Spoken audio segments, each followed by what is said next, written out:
ঢাকা ১৭ আসন থেকেও নির্বাচন করবেন তারেক রহমান। শপথ নিলেন প্রধান বিচারপতি জুবায়ের রহমান চৌধুরী। এদিকে জামায়াতের সঙ্গে জোটের পক্ষে নাহিদ ইসলামকে ১৭০ নেতার চিঠি।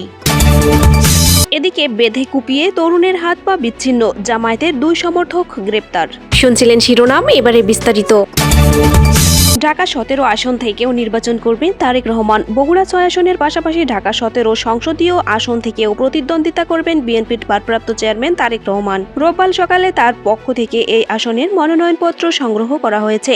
বিএনপির মিডিয়া সেলের সদস্য সাইরুল কবির খান সংবাদ মাধ্যমকে বিষয়টি নিশ্চিত করেছেন। তিনি জানান, ঢাকা ১৭ আসন থেকে তারেক রহমানের পক্ষে মনোনয়নপত্র সংগ্রহ করতে বিএনপি চেয়ারপারসনের একান্ত সচিব এবিএম আব্দুস সাত্তার আজ সকাল ১০টা ৫০ সেগুনবাগে যায় ঢাকা বিভাগীয় কমিশনারের কার্যালয়ে যান। সেখানে ঢাকা বিভাগীয় কমিশনার শরফ উদ্দিন আহমেদ চৌধুরীর অফিস থেকে মনোনয়নপত্রটি সংগ্রহ করা হয়। দলীয় সূত্রে জানা গেছে, এর আগে ঢাকা ১৭ আসনটি বাংলাদেশ জাতীয় পার্টির চেয়ারম্যান আন্দালিব রহমান পার্থকে ছেড়ে দিয়েছিল বিএনপি। তবে এখন এই গুরুত্বপূর্ণ আসন থেকে তারেক রহমান নির্বাচনে অংশ নেওয়ার সিদ্ধান্ত নেওয়ায় রাজনৈতিক সমীকরণে পরিবর্তন আসছে। এই আসনে তারেক রহমান প্রার্থী হওয়ায় আন্দালিব রহমান পার্থকে ভোলা এক আসন ছেড়ে দেবে বিএনপি। এদিকে শপথ নিলেন প্রধান বিচারপতি জুবায়ের রহমান চৌধুরী। দেশের ২৬তম প্রধান বিচারপতি হিসেবে শপথ গ্রহণ করেছেন বিচারপতি জুবায়ের রহমান চৌধুরী। রোববার সকাল 10:30টায় বঙ্গভবনে রাষ্ট্রপতি মোহাম্মদ শাহাবুদ্দিন নতুন প্রধান বিচারপতিকে এ শপথ বাক্য পাঠ করান। এর আগে গত ২৩ ডিসেম্বর রাষ্ট্রপতির আদেশক্রমে আইন সচিব লিয়াকত আলী মোল্লা স্বাক্ষরিত প্রজ্ঞাপনে বলা হয়, সংবিধানের ৯৫-এর ১ অনুচ্ছেদে দেওয়া ক্ষমতা বলে রাষ্ট্রপতি আপিল বিভাগের বিচারপতি জুবায়ের রহমান চৌধুরীকে বাংলাদেশের প্রধান বিচারপতি হিসেবে নিয়োগ দিয়েছেন। এই নিয়োগ শপথের তারিখ থেকে কার্যকর হবে। ১৯৮৫ সালে জুবায়ের রহমান চৌধুরী জর্জ কোর্টে এবং ১৯৮৭ সালের সুপ্রিম কোর্টের হাইকোর্ট বিভাগের আইনজীবী হিসেবে তালিকাভুক্ত হন। ২০০৩ সালের ২৭ আগস্ট জুবায়ের রহমান চৌধুরী অতিরিক্ত বিচারক হিসেবে হাইকোর্ট বিভাগে নিয়োগ পান। এর ২ বছর পর তিনি হাইকোর্ট বিভাগের স্থায়ী বিচারপতি হন। ২০২৪ সালের ১২ আগস্ট তিনি আপিল বিভাগের বিচারপতি হিসেবে নিয়োগ পান। জুবায়ের রহমান চৌধুরী ঢাকা বিশ্ববিদ্যালয় থেকে এলএলবি ও এলএলএম করেন। এর পরে যুক্তরাজ্য থেকে আন্তর্জাতিক আইনে এলএলএম করেন।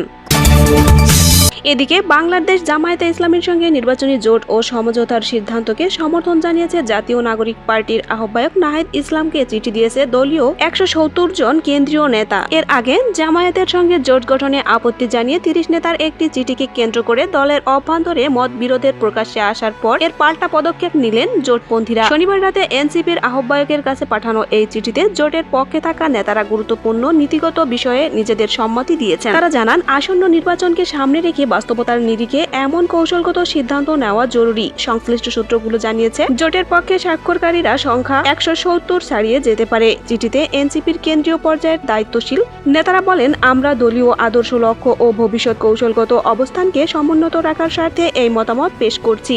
আসন্ন জাতীয় সংসদ নির্বাচনকে সামনে রেখে দেশের গণতান্ত্রিক ব্যবস্থা পুনর্গঠন, প্রাতিষ্ঠানিক সংস্কারকে টেকসই করা এবং একটি জনমুখী ও দায়বদ্ধ রাষ্ট্র ব্যবস্থা প্রতিষ্ঠার জন্য রাজনৈতিকভাবে সময়োপযোগী ও কৌশলগত সিদ্ধান্ত গ্রহণ অত্যন্ত গুরুত্ব বলে আমরা মনে করি। নেতারা আরও উল্লেখ করেন, দলীয় ও জাতীয় স্বার্থে এবং গণতান্ত্রিক রূপান্তরের বৃহত্তম লক্ষ্যকে সামনে রেখে এনসিপি যদি কোনো রাজনৈতিক দল বা জোটের সঙ্গে নির্বাচনী সমঝোতা কিংবা জোট গঠনের সিদ্ধান্ত গ্রহণ করে, তবে সে বিষয়ে তাদের পূর্ণ সমর্থন ও সম্মতি রয়েছে। তারা স্পষ্ট করেন যে নির্বাহী কাউন্সিলের সুপারিশের আলোকে আহ্বায়ক ও সদস্য সচিব কর্তৃক গৃহীত যে কোনো জোট বা নির্বাচনী সমঝোতা সংক্রান্ত সিদ্ধান্তের প্রতি তাদের পূর্ণ আস্থা রয়েছে।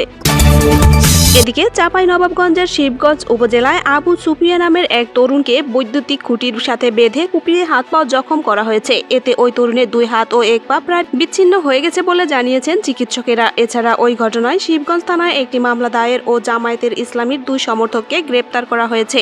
আহত যুবক আবু সুফিয়ান সিজু শিবগঞ্জ উপজেলার শ্যামপুর এলাকার বাজিতপুর গ্রামের রবিউল ইসলামের ছেলে। গ্রেপ্তারকৃতরা হলেন শাহ আলম ও তার ভাই আব্দুর রাজ্জাক। তাদের বাড়ি শ্যামপুর খোসপাড়া গ্রামে।